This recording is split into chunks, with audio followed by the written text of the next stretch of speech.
Welcome to another lesson from Luke's Gospel, chapter 6, verses 1 through 11, titled Reigns. The key doctrine suggests that every Christian should seek to bring everything under the sway of the principles of righteousness, truth, and brotherly love. First thoughts. A man decided to paint his house a very bright color. When confronted by the Homeowners Association, he retorted, "I have the rights to do what I want with what's mine." He quickly found out that the covenants in his deed subordinated some of his rights, including changing his home's external appearance.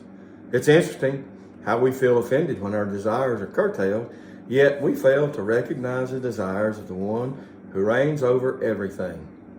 Jesus' previous interaction with the Pharisees was one in a long series of conflicts. Most situations were caused by the religious leaders' attempts to enforce adherence to their interpretation of Jewish law. They thought they were demonstrating faithfulness to God, when in fact they misunderstood God's intentions regarding the Mosaic teachings. This week's study focuses on two examples of Jesus' correction of Pharisaical misconception. Both occurred on Sabbath days. The first involved a debate in the wheat fields.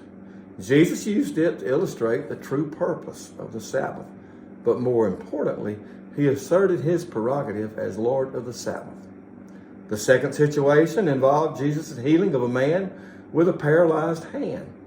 The Pharisees objected because they viewed healing as work that was forbidden on the Sabbath. They were not concerned about the man's problem, nor did they rejoice over God's goodness. The religious leaders could not deny Jesus' power, but their jealously provoked plans to destroy Jesus. Luke 6, 1 and 2. One Sabbath, Jesus was going through the grain fields, and his disciples began to pick some heads of grain, rub them in their hands, and eat the kernels. Some of the Pharisees asked, "Why are you doing what is unlawful on the Sabbath?"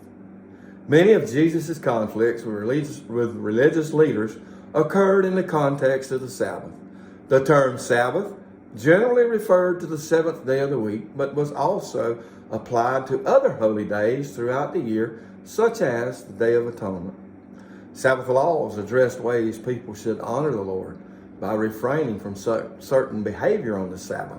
Yet over the years, religious leaders built up additional traditions that went beyond God's instructions. The Mishnah was a collection of rabbinical teachings that were not part of Scripture. It included nearly 40 specific prohibitions related to activities on the Sabbath. The scribes and the Pharisees were more interested in the letter of the law than the spiritual intention behind it. Jesus used these encounters to correct the Jews' misunderstanding of the Sabbath, but also to assert his reign over all things, including the Sabbath. On this day, Jesus was going through the grain fields. Traveling short distances on the Sabbath was not an issue, nor was there taking a route through the fields. Generally, fields were not fenced, and people often walked through them from place to place. Jesus and his disciples did not meander through the fields in a way that would have damaged the crop, but likely followed a path. This was customary for people in this agricultural society. As they walked along, the disciples began to pick some heads of grain, rub them in their hands, and eat the kernels. These actions did not constitute pilfering. In fact, the Mosaic law allowed the travelers to eat from vineyards or grain fields, as long as they did not engage in harvesting another person's produce. The disciples were not stealing, but easing their hunger, in keeping with Moses' teaching. It is interesting to note that Jesus did not participate in this activity, even though it would have been lawful for him to do so. There were some Pharisees in the crowd following Jesus and his disciples. As in previous encounters, the Pharisees did not confront Jesus, but questioned the disciples. The Pharisees saw what they were doing was what is unlawful on the Sabbath. The specific situation was not the issue, but was rather that it took place on the Sabbath. The Pharisees seemed to forget that Jesus knew what they were thinking earlier in last week's lesson. Although the Pharisees directed their complaint to the disciples, Jesus answered them. He was not merely defending his followers. He wanted the Pharisees to understand a greater spiritual truth. The religious leaders were supposed to be masters of the Scripture, at least as far as the surface meaning went. Jesus challenged their understanding by asking, "Have you never read?" He knew they were aware of the incident from Scripture he was about to relate, but Jesus wanted them to see the parallel between the actions of David and Jesus' disciples. Jesus reminded the Pharisees how David entered the house of God. The phrase house of God referred to the tabernacle, as a temple had not been built at this time. This incident occurred in a place called Nob, a short distance from Jerusalem. David was fleeing from King Saul, who sought to kill him. He asked Ahimelech, the priest, for bread for him and his men. David did not reveal his fugitive status to the priest. Instead, he misrepresented his purpose. The only bread available was a showbread, which was holy to the Lord. 12 loaves of this special bread were prepared and set aside in the tabernacle each week to represent the 12 tribes before the presence of God. Although David was neither king nor priest, his authority convinced Ahimelech to give him the bread. David believed his need was greater than the legalistic prohibition regarding who could eat this bread. Jesus told the story to make a larger point. Addressing the Pharisees, he told them the principle behind the narrative. The Son of Man is Lord of the Sabbath. Now, as men steeped in Scriptures, the Pharisees understood the Son of Man as a messianic reference. In previous encounters with Pharisees, Jesus identified himself as the Son of Man. Here, he was claiming to be the Lord of the Sabbath, which in itself asserted his position of being equal with God. He is the Lord of the Sabbath. Verse 3. Jesus answered them, "Have you never read what David did when he and his companions were hungry?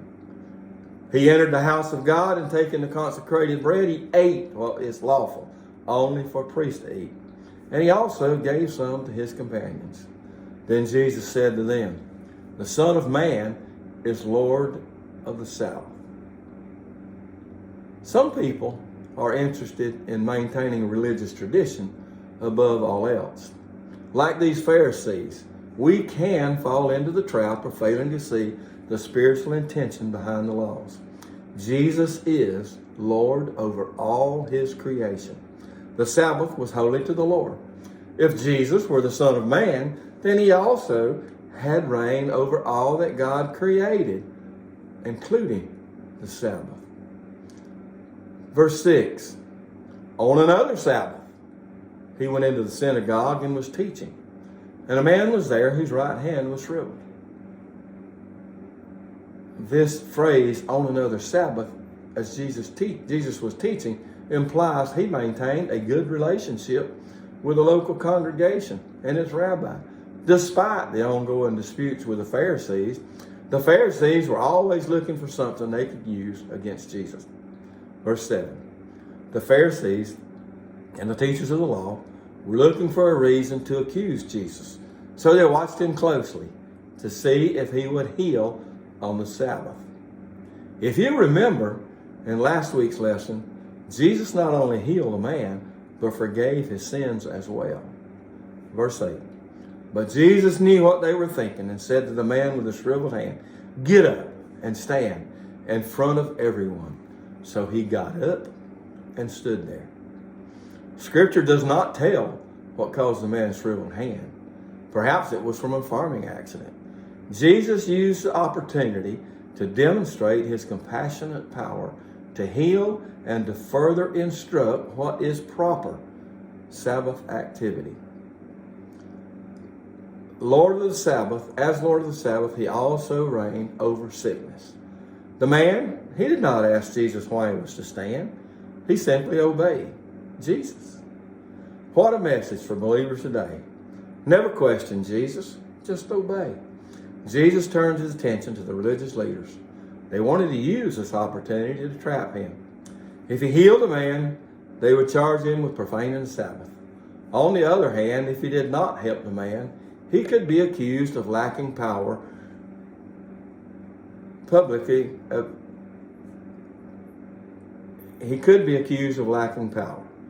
This would affect their attitude in this situation. Since the Pharisees and scribes considered them experts in the Mosaic law, Jesus asked them what was lawful. Was it proper to do on the Sabbath, good on the Sabbath, or to do evil? His follow-up specified that what he had considered good and evil, to save life or to destroy it. Verse 9.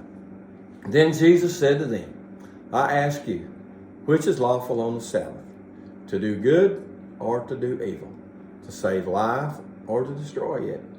Jesus waited for a response. Verse 10. He looked around at them all and then said to the man, stretch out your hand.